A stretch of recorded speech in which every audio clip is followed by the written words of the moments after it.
7h, 10h sur Radio Courtoisie, suivez la ligne droite.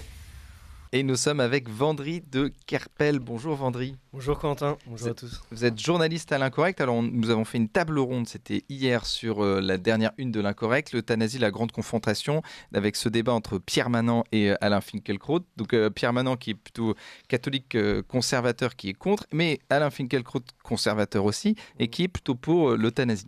Oui, donc c'est deux visions assez différentes qui s'opposent dans un débat vraiment de haute volée dans l'Incorrect. Donc je vous invite tous, si ce n'est pas déjà fait, à aller acheter l'Incorrect pour le lire. C'est un duel à mort, donc feu.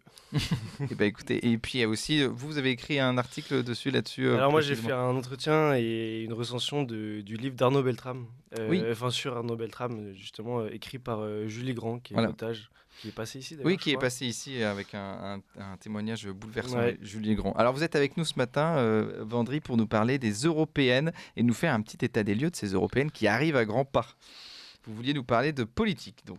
Et oui, Corentin, à M-4 des élections européennes de juin prochain, je propose de dresser pour nos chers auditeurs de Radio Courtoisie un rapide état des lieux. Alors je préviens tout de suite les auditeurs, n'étant pas Madame Irma, je me garderai bien d'étaler ici mes prédictions hasardeuses. Je préfère les garder pour nourrir les conversations à la rédac de l'Inco. Plus sérieusement, bien malin celui qui pourrait s'avancer dès aujourd'hui et prédire si le Rassemblement national passera la barre des 30%, si le parti de la majorité présidentielle sera le pouli d'or de ces élections, si François-Xavier Bellamy séduit encore des électeurs à droite, si Reconquête arrivera à passer le palier fatidique des 5%, ou encore si la France insoumise peut rebondir après leur positionnement infect sur les attentats du Hamas. Alors justement, quelle est la spécificité des élections européennes ? Eh bien, il est évidemment important de souligner que les européennes ont lieu au suffrage universel à un tour, ce qui signifie que sur le papier, il ne devrait pas y avoir de vote utile, mais bien un vote de conviction, donc un vote de parti. Par essence, il n'y aura pas de second tour, donc pas de barrage face à telle ou telle formation politique. Les castors seront à la maison. Un mode de fonctionnement qui explique les scores relativement élevés des écologistes aux dernières échéances européennes.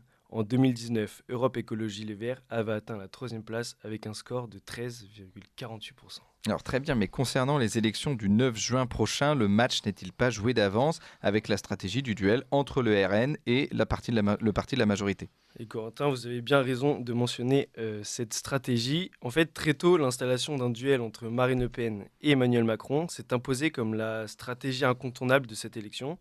C'est déjà le cas en 2019 et en 2022, si vous en souvenez. C'est ce que les journalistes Charles Sapin et François-Xavier Boumeau ont appelé très justement le tango des fossoyeurs. L'idée est simple, disqualifier les autres adversaires et forces politiques en les renvoyant sur le banc de touche des remplaçants et vouer l'adversaire choisi aux gémonies. En gros, ça donne cela. Si l'horrible extrême droite du RN poursuit sa lancée au Parlement européen, ce sera le chaos et le retour du fascisme, s'écrient les uns. Ne laissez pas l'extrême centre immigrationniste, mondialiste et libéral brader la souveraineté de la France à l'Europe, renvoient les autres. En clair, un clivage politique prévisible, pauvre politiquement et intellectuellement, qui risque de continuer à détourner les électeurs des urnes. Et rappelez-vous, le taux de participation des dernières européennes avait atteint le record de 50,5%. Un regain de participation qu'il serait bien dommage de ne pas consolider. Alors, est-ce que les choses ont changé au regard de la désignation des autres têtes de liste ? Eh bien, à droite, les nominations de Marion Maréchal et François-Xavier Bellamy n'ont sensiblement pas changé grand-chose. Jordan Bardella veut toujours faire de ces élections des midterms à la française. Reste pour lui le défi de marquer une différence profonde entre lui et les autres candidats de la droite. Chacun d'entre eux tente de courir dans son couloir et de faire preuve d'ipséité. Marion Maréchal sort la carte de la jeune mère de famille, soucieuse de l'avenir de ses enfants. Bellamy celle de l'élu chevronné, tandis que Bardella joue toujours la carte du représentant du peuple et de l'opposant principal à Emmanuel Macron. Mais pour l'instant, cela semble profiter d'abord au poulain de Marine Le Pen, qui explose le baromètre des récents sondages, 27,5% pour le sondage le plus récent, qui est celui de la Tribune Dimanche paru le week-end dernier. Le Rassemblement national est incontestablement sorti gagnant de la séquence de la crise agricole, mais prudence, le parti présidé par Jordan Bardella est souvent donné plus haut dans les sondages avant les suffrages. C'était notamment le cas lors de la présidentielle dernière. De son côté, la liste menée par Marion Maréchal commence à faire son trou. Elle oscille entre 5 et 8% selon les sondages, ce qui confirme tout de même une certaine base électorale.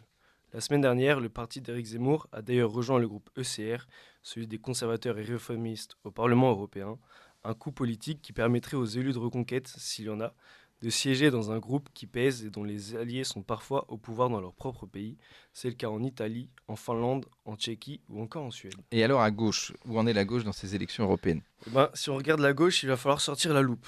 Cela ne vous aura pas échappé, après l'explosion récente de la NUPES, vous vous rappelez, c'est la nouvelle Union populaire écologique, chacun va y aller de son côté. Marie Toussaint, qui s'était imposée sur la scène militante avec l'affaire du siècle, en assignant l'État en justice pour inaction climatique, représentera EELV, Raphaël Glucksmann, Place Publique et le Parti Socialiste, le jeune Léon Desfontaines, le Parti Communiste, et l'inérable Manon Bry, LFI.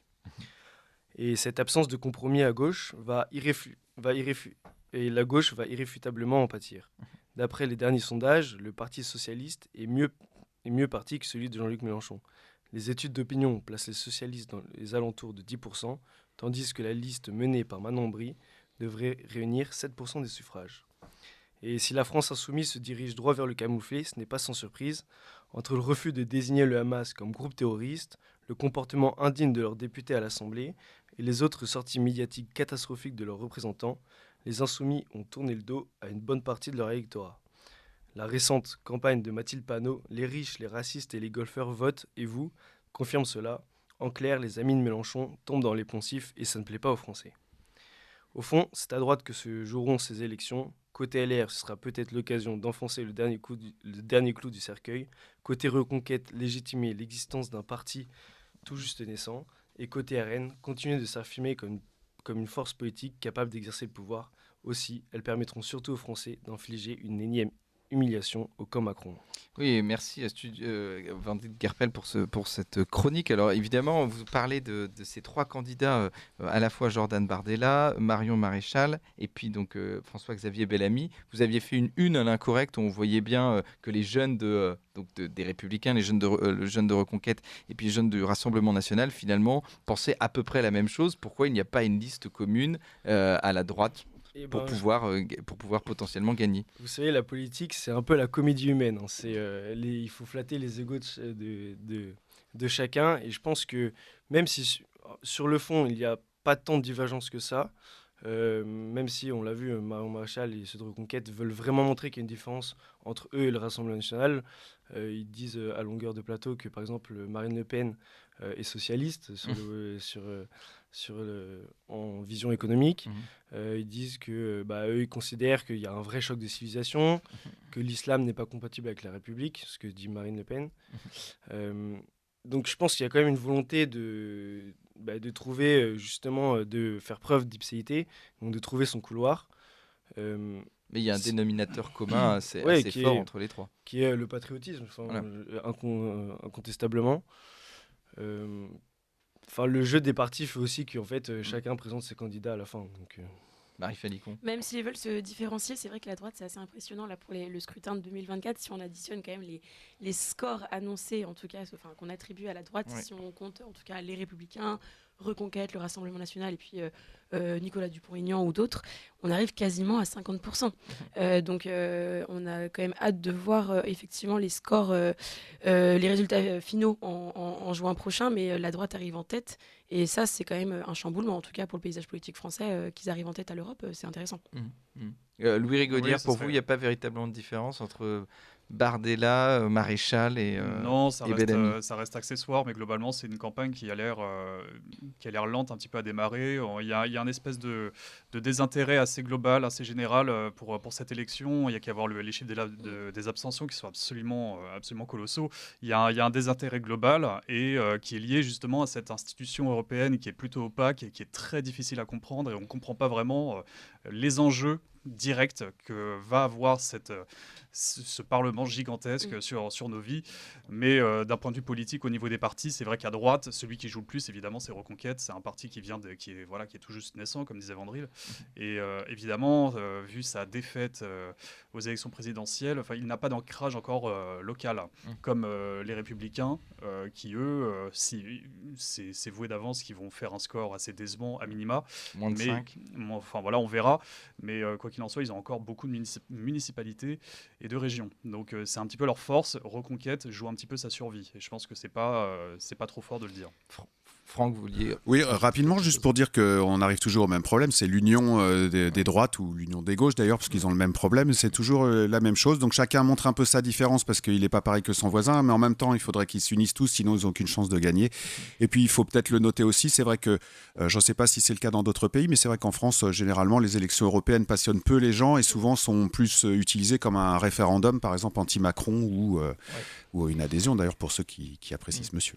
Là, on est véritablement sur un référendum pour ou contre Macron. Emmanuel Moi, Macron. je voulais revenir sur Reconquête, effectivement, et le groupe ECR, donc des conservateurs dans lequel ils veulent siéger, en tout cas dans lequel siège déjà depuis le 6 février donc Nicolas Bay, leur seul aujourd'hui élu eurodéputé.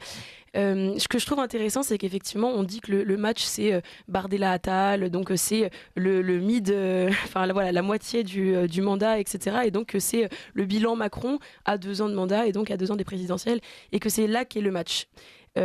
Pourquoi pas. La stratégie qui a été intéressante avec Reconquête, c'est d'avoir rejoint ce groupe ECR qui est majoritaire par rapport à Identité Démocratie. Il est plus important aujourd'hui. ECR, donc le groupe des conservateurs, compte 68 eurodéputés de 18 pays différents, donc c'est quand même assez large. À côté, on a Identité Démocratie qui, eux, ont 59, donc c'est quasiment pareil, mais de 8 pays différents, donc c'est quand même un groupe qui pèse un peu moins. Et d'un autre côté, on a Renew, donc le groupe dans lequel siège Renaissance, qui compte 101 députés. Donc finalement, le cap est pas très grand, et peut-être que le match est là en fait entre ECR et Renew. En tout cas, c'est ce que veut Reconquête, et c'est aussi ce que veulent d'autres politiques. On l'a vu, le Viktor Orban aussi a annoncé qu'il rejoindrait ECR s'il siège au Parlement européen. Donc il y a peut-être un match qui se dessine, en tout cas avec les conservateurs et Renaissance, et je pense que ce sera intéressant de le voir le 9 juin prochain. Il y a aussi Identité Démocratie, dont on a le fondateur en chroniqueur, Raphaël Audouard. Il y a un auditeur qui nous demande, bonjour Jean-Luc d'ailleurs, merci de votre fidélité. Je n'ai pas compris qui était le leader de l'UPR aux européennes. Écoutez, non, je sais pas. Ils ont présenté une liste. C'est François Asselineau. Oui, c'est François C'est Asselineau. ce que j'imaginais, mais je n'étais pas sûr. Il faudrait confirmer, mais normalement c'est lui le tête de liste. Je sais pas. Nous non plus, on n'a pas compris. Alors. C'est vrai qu'il y a aussi Nicolas Dupont-Aignan qui a fait un appel à l'Union des souverainistes et il n'a pas trouvé d'écho, alors que pourtant on aurait pu s'attendre à ce que Florian Philippot, lui aussi, qui est souverainiste, s'unisse à lui. Sauf que on parlait des milieux patriotes, dans le milieu patriote souverainiste, véritablement entre Dupont-Aignan, monsieur Philippot et monsieur Asselineau. Pareil, ils veulent justement se différencier. On a reçu Florian Philippot. Dupont-Aignan ne veut pas sortir de l'Union européenne. Exactement, c'est le nouveau. On en parlait avec Florian Philippot lundi de la différence entre justement Frexit, Bruxit, sortir. Est-ce que on sort Bruxelles de la France ou est-ce qu'on sort de Bruxelles? Bon bref. Donc malheureusement, il n'y aura pas d'union non plus. Enfin malheureusement ou pas. Oui, et puis il y a même ceux qui veulent même détruire l'Union européenne tout en restant dedans. C'est encore. Je confirme, c'est bien Asselineau la tête de liste. C'est bien Asselineau la tête de liste. Ça fait beaucoup de candidats. En tout cas, mais il n'y a pas de percée des frexiteurs, comme on les appelle encore, parce que les Français, je pense, ne veulent pas, pour le moment, en tout cas, sortir de l'Union européenne. C'est pour ça que le RN a complètement abandonné. C'est un constat triste, mais pour l'instant, il n'y a pas de percée notable. Peut-être que les lignes, d'ailleurs, changeront avec la crise agricole qu'on a. C'est vrai que là, ça revient quand même particulièrement sur...